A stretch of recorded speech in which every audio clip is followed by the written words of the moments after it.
23 तारीख को कौमी स्क्वाड के अरकान यहाँ से 23 मार्च की सुबह यहाँ से ऑकलैंड के लिए रवाना होंगे। जो कौमी स्क्वाड है ये वहाँ पर ईद भी वहीं पर गुजारेगा और अपने खेल की तवज्जो देने के लिए वो यकीनी तौर पर वहाँ पर मौजूद रहेंगे। शहीन शाह अफरीदी का, मोहम्मद हारिस का, हारिस रऊफ़ का, और ये तीनों क्रिकेटर्स, इनसे काफ़ी उम्मीदें तक़व्वा थी लोगों को ये अच्छा परफॉर्म करेंगे, लेकिन इनकी अब तक की परफॉर्मेंस के बाद अब बहुत बड़ा इम्तिहान होगा ये वनडे स्क्वाड के अरकान के लिए। मैं हूं मोहम्मद यूसुफ अंजम और आप देख रहे हैं एक्सप्रेस न्यूज़। इस वक्त मैं यहाँ पर LCC ग्राउंड में मौजूद हूँ, जहाँ पर कौमी वनडे स्क्वाड के अरकान ट्रेनिंग करने में मसरूफ़ हैं। यहाँ पर मजमूई तौर पर 9 खिलाड़ी इस वक्त ट्रेनिंग के लिए आए हुए हैं, जिनमें बाबर आजम, मोहम्मद रिजवान, तैयब ताहिर, आकिफ जावेद, वसीम जूनियर, फ़हीम अशरफ, इमामुल हक, और ये तमाम खिलाड़ी इस वक्त यहाँ पर ट्रेनिंग करने में मसरूफ़ हैं। आप देख सकते हैं कि जो मेरे कैमरामैन कामरान हनीफ़ हैं वो आपको इस वक्त करीब से बिल्कुल इनके मनाज़र दिखा रहे हैं। और ये 3 यहाँ पर नेट लगाए गए हैं, जहाँ पर बाबर आजम, फ़हीम अशरफ और ये 2 कौमी क्रिकेटर्स हैं, सारे यहाँ पर अपनी बैटिंग की खामियों को दूर करने के लिए यहाँ पर मौजूद हैं। ये 4 दिन का यहाँ पर कैंप लगाया गया है और 23 तारीख को कौमी स्क्वाड के अरकान यहाँ से 23 मार्च की सुबह यहाँ से ऑकलैंड के लिए रवाना होंगे, जहाँ पर पाकिस्तान और न्यूजीलैंड के दरमियान 3 वनडे मैचेस की सीरीज़ का आगाज़ 29 मार्च से होगा और 5 अप्रैल तक ये खिलाड़ी वहाँ पर मसरूफ़ रहेंगे।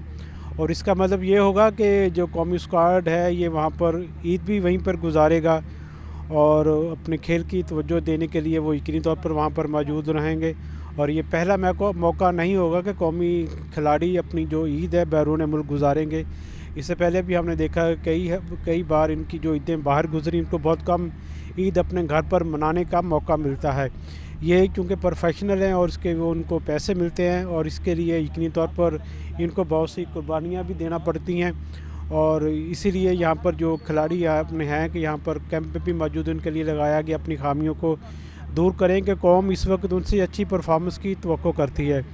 जिस तरह हमने देखा कि T20 स्क्वाड की जो परफॉर्मेंस थी वो तवक्कुआत के मुताबिक बिल्कुल नहीं रही, और ख़ास तौर पर जिन खिलाड़ियों से अच्छी परफॉर्मेंस की उम्मीद की जा रही थी उन्होंने बिल्कुल मायूस किया है। और न्यूजीलैंड की कंडीशन यकीनी तौर पर कौमी क्रिकेटर्स के लिए इतनी अच्छी नहीं होती। माजी में भी कौमी खिलाड़ी वहाँ पर मुश्किलात का शिकार रहे हैं और इस दफ़ा चूँकि जो हमारी न्यूजीलैंड की टीम T20 टीम के साथ जो मैचेस हो रहे हैं वहाँ पर, उसमें भी हमारे नौजवान खिलाड़ी और सीनियर खिलाड़ी, जिसमें ख़ास तौर पर मैं ज़िक्र करूँगा शहीन शाह अफरीदी का, मोहम्मद हारिस का, हारिस रऊफ़ का, और ये तीनों क्रिकेटर्स, इनसे काफ़ी उम्मीदें तक़व्वा थी लोगों को ये अच्छा परफॉर्म करेंगे, लेकिन इनकी अब तक की परफॉर्मेंस के बाद अब बहुत बड़ा इम्तिहान होगा ये वनडे स्क्वाड के अरकान के लिए कि वो जाकर अच्छी परफॉर्मेंस दें, क्योंकि ये सारे अब सीनियर खिलाड़ी होंगे। हमेशा से कौमी स्क्वाड, ये जो खिलाड़ी हैं वनडे स्क्वाड में पाकिस्तान की नुमाइंदगी करते आए हैं और यही वो अरकान है जिन्होंने न्यूजीलैंड को उससे पहले जो साउथ अफ्रीका के साथ सीरीज़ हुई थी, साउथ अफ्रीका को वहाँ पर आया था, ज़िम्बाब्वे की टीम को भी वहाँ पर पाकिस्तानी खिलाड़ियों ने शिकस्त दी थी। और पाकिस्तान की वनडे स्क्वाड में जो रैंकिंग है वो खासी बेहतर है। पाकिस्तान इस वक्त रैंकिंग में 3रे नंबर पर है, जबकि जिससे उनका मुकाबला होने जा रहा है न्यूजीलैंड से, उनकी रैंकिंग 4थी है। तो ये वाहिद फार्मेट है जिसमें पाकिस्तानी खिलाड़ियों की परफॉर्मेंस अब तक तसल्ली बख्श रही है। बहुत ज़्यादा हम ये नहीं कह सकते कि अप टू द मार्क रही है, लेकिन ये कि तसल्ली बख्श को ज़रूर कहा जा सकता है। जबकि T20 मैचेस और टेस्ट मैचेस में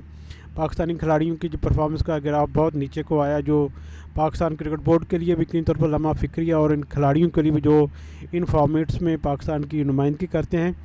तो ये एक इम्तिहान होगा न्यूजीलैंड की कंडीशन में बाबर आजम, मोहम्मद रिजवान, नसीम शाह, इमामुल हक, इनके लिए, क्योंकि ये सीनियर खिलाड़ी हैं और इनसे पूरी कौम को उम्मीदें हैं कि ये अच्छा परफॉर्म करेंगे। और इस वक्त ये जो 9 खिलाड़ी हैं ये यहाँ पर शाहिद असलम जो नेशनल क्रिकेट अकेडमी में बतौर कोच वहाँ पर हैं, अभी हाल ही में वो पाकिस्तान टीम के साथ बैटिंग कोच के तौर पर भी उन्होंने टूर किया था। उनकी मौजूदगी में, उनकी निगरानी में यहाँ पर ये खिलाड़ियों का कैंप जारी है और इस कैंप में 3 घंटे तक ये अपनी बैटिंग बॉलिंग के साथ साथ फील्डिंग की मशक़ें भी करेंगे और फिटनेस पर भी खासी तवज्जो देंगे।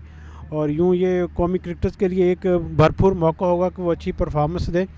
اور نیوزی لینڈ کی کنڈیشن میں یقینی طور پر ایک چیلنج ہوگا پاکستانی کھلاڑیوں کے لیے، خاص طور پر بابر اعظم جن سے بہت زیادہ امیدیں وہ بستہ ہے، اور انہوں نے جو اپنی آخری 50 تھی 50 پلس سکور کیا تھا،